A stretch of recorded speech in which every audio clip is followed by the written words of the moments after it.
Hoffman. United Way tracks the number of people who are working but unable to afford basic necessities of housing, food, child, and health care.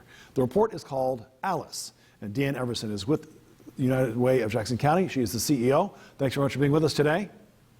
Thanks so much for having me, Brian. So tell us a little bit about this Alice report, what it is and why it's a valuable tool.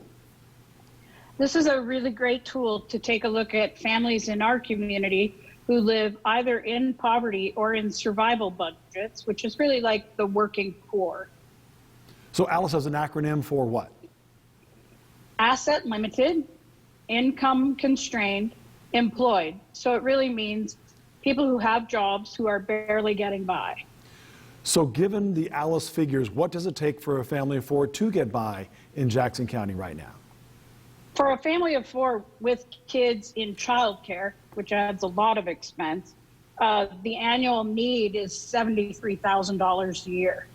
So we have a high percentage, 34% of our population who lives in that category. And if you have school-age children, that annual budget drops to $62,000 a year. So you can see the impact of the cost of just childcare alone on a family's budget. So what can your agency do to help folks who are in that position between having to work and being able to afford the necessities in our area?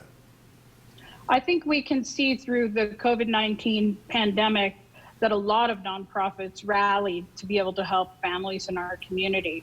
We could come out of this learning a great deal about how to really affect change for these families.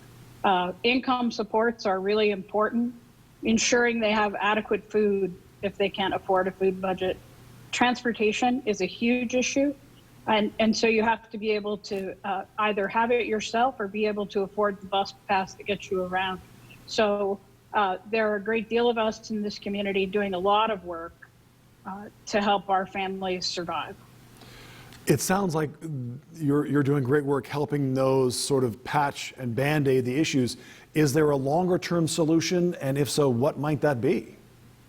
Well, I think there's no question that we have to have sustainable jobs that pay families to be able to survive.